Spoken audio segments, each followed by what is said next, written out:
드디어 만족감 1위. 자연스럽게 만드는 포인트가 몇 가지 있어요. 이 모습으로 한번 살아보고 싶다. 네.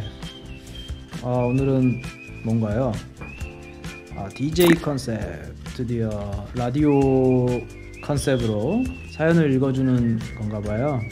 네. 사연 하니까 학창시절에 즐겨 듣던 라디오가 생각이 납니다. 라디오 참 많이 들었었는데요. 노래도 녹음해서 듣고 또 이제 사연도 보내고 사연도 듣고, 어찌됐든 라디오는 이제 사연이 생명이잖아요. 특히 밤에 듣는 라디오 사연이 생명이고, 또 이제 최근에는 팟캐스트 이제 이런 것들은 오히려 이제 사연을 찾아 들을 수도 있고 내가 좋아하는 것만 들을 수 있으니까 운전하면서 많이 들었던 생각이 납니다. 가슴 성형에 대한 여러 가지 사연을 모았다고 해요. 이 사연을 한번 읽어보고 이것에 대해서 제가 한번 답변을 드려보는 시간을 가지려고 합니다. 한번 시작해 보겠습니다. 안녕하세요. 프라이드 유니버스 서현우 원장입니다. 오늘 기분 좋은 하루 시작하셨나요? 어느덧 날도 추워지고 겨울 냄새가 솔솔 나기 시작했는데요. 연말이 온 만큼 친구, 가족들과 함께 여러 가지 계획들 잘 짜고 계신가요? 한번 오늘은 우리 곁에 있는 소중한 사람들의 가슴 사연들로 꾸며보겠습니다. 자, 첫 번째 사연 함께 보시죠. 안녕하세요. 은평구에 사는 35살 여성입니다. 작은 가슴으로 35년간 가슴 수술을 고민했는데요. 35년간, 35살인데 35년간 고민하셨습니다.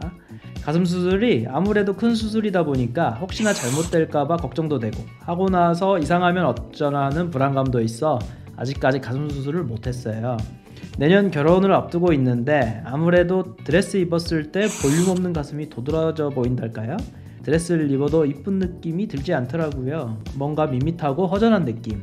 그래서 결혼하기 전에, 본식하기 전에 가슴 수술을 하고 싶은데 가슴 수술 안전할까요? 가슴 수술 진행하고 나서 이상하면 어떻게 하죠? 네, 오늘 사연은 결혼식을 앞둔 분의 사연인데요. 사실 가슴 수술이 쉽게 접근하기는 쉽지 않은 수술입니다. 통증도 겁이 나고 성형수술 중에서는 그래도 사이즈가 꽤 큰 수술이죠.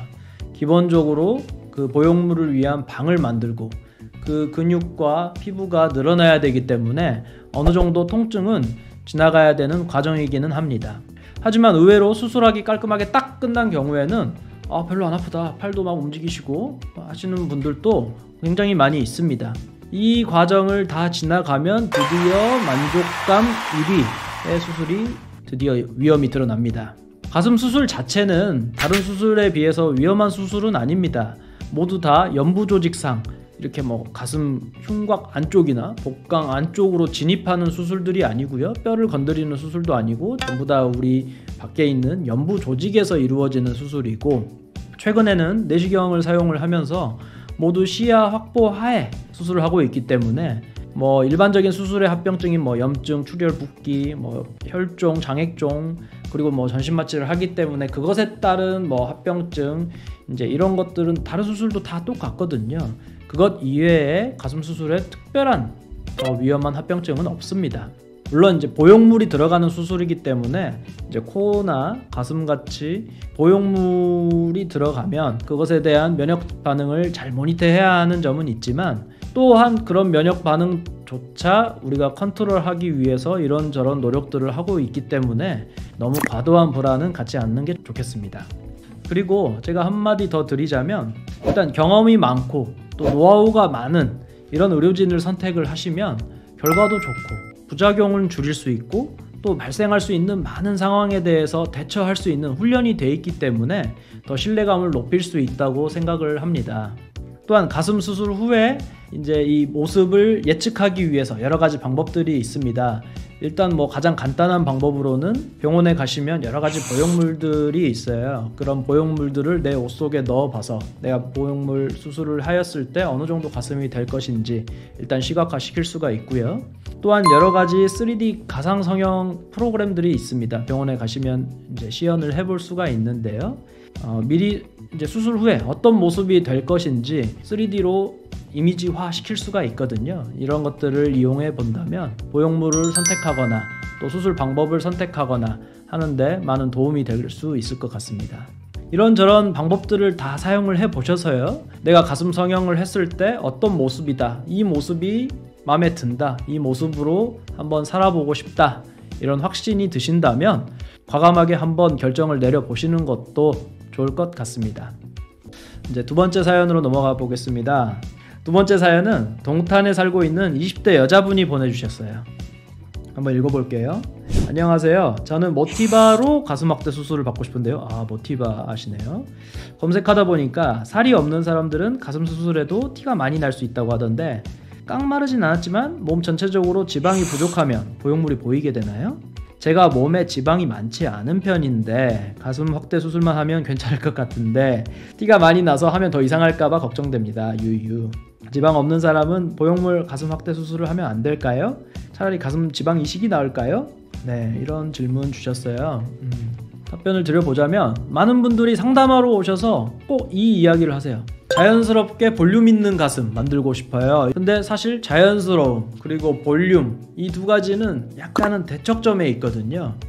왜냐면 자연스러운 거는 사이즈가 아주 그렇게 크지 않아야 되고, 볼륨은 그래도 사이즈를 빵 하고 키워야 되기 때문에 약간은 반대 측면에 있습니다. 제가 생각하는 가슴 수술할 때 자연스럽게 만드는 포인트가 몇 가지 있어요. 첫 번째는 모양이 너무 밥그릇 띡 엎어놓은 것처럼 댕그랗지 않아야 된다.